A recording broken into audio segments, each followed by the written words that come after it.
मैं तो स्कूल को स्कूल ही नहीं मानता जिसके अंदर ग्राउंड ना हो। हाँ, अगर बच्चा जो है वो देखो ग्राउंड में हमेशा होती है लड़ाई, हाँ, ठीक है, और लड़ाई जो है कैरेक्टर डेवलपमेंट के लिए बहुत ज़रूरी है। अब वो चाहे आपके बुली से लड़ाई हो या आपको जो भी है, कॉन्फ्लिक्ट बहुत ज़रूरी है ज़िंदगी में।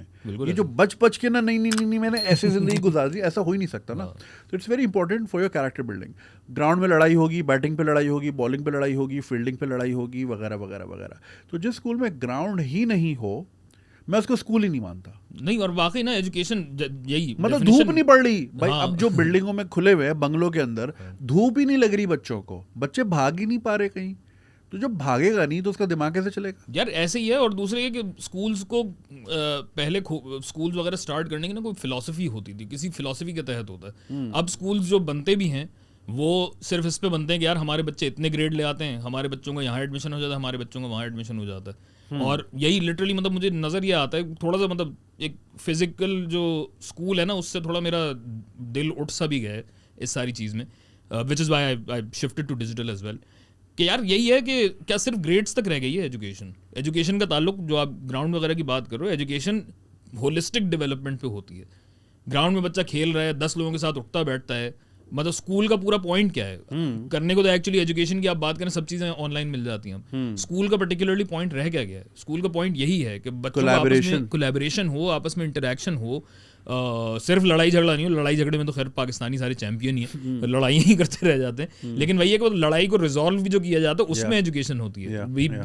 गेटिंग इनटू अ फाइट, उसमें भी एजुकेशन है, हर एस्पेक्ट में एजुकेशन होती है। And the younger you are the more impressionable you are. कि आपको बैठे बिठाए मतलब जो ऑब्जर्व कर रहे हैं ना चीज़ें, बच्चा उन सारी चीज़ों से सीखता है। अब तो हम एज के जिस हिस्से में अब तो है कि भाई बहुत सारी इन्फॉर्मेशन जो हम गैदर कर रहे हैं उसके बारे में हम पता है बहुत सारी चीज़ें। लेकिन जब बच्चा यंग होता है तो एक एक चीज़ उसकी कि टीचर किस तरीके से उठ रहा है, किस तरीके से बैठ रहा है, किस तरह बात कर रहा है। मैं वो जो हम टीचर्स की बात कर रहे थे, आपके तो टीचर्स होंगे जो कॉमेडी करते होंगे, बहुत सारे टीचर्स हमारे हबीब पब्लिक में थे जिनके ना क्वर्क्स बड़े याद हैं।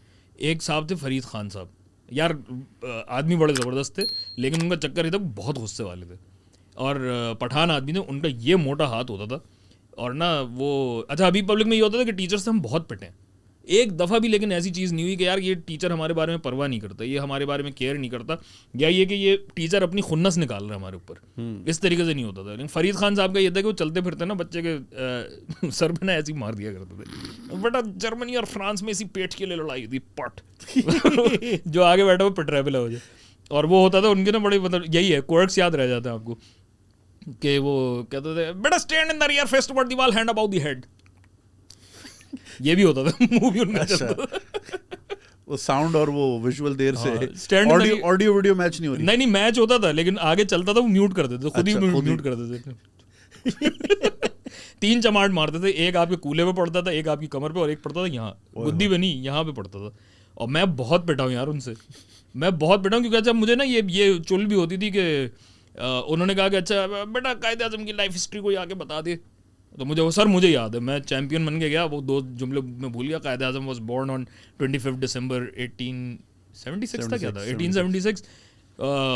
he got his early education from Sindh Madrasatul Islam. 3 पट बेटा stand in the rear face toward the wall hand about the head. तो ये इस टाइप की चीज़ें होती थी। टीचर्स जो है मतलब लाइक अब ये क्यों याद है, वो जितनी चीज़ें उन्होंने सिखाई थी वो बेशक याद नहीं हो, लेकिन टीचर की ये जो क्वर्क्स हैं ये सारे याद रह जाते हैं, यू नो, और उसी की वजह से थोड़ी बहुत इन्फॉर्मेशन भी आप रिटेन कर लेते हैं। सो टीचर का रोल जो है ना वो मेरे हिसाब से मतलब सिर्फ ये नहीं है कि आपने बस पढ़ाया, बच्चे को ग्रेड दिलाया और बस आगे बढ़ गए। No, there has to be much more involvement, और नए रूल्स ऑफ एंगेजमेंट अगर हैं तो उस हिसाब से टीचर्स को चेंज होना चाहिए, जो कि होते नहीं है। अगर आपको ये वीडियो पसंद आई और आप इसका पूरा वर्जन देखना चाहते हैं तो लिंक कमेंट सेक्शन में दिया गया है। हमारे YouTube चैनल पे पूरा वर्जन मौजूद है और चैनल को सब्सक्राइब करना नहीं भूलिएगा। शुक्रिया।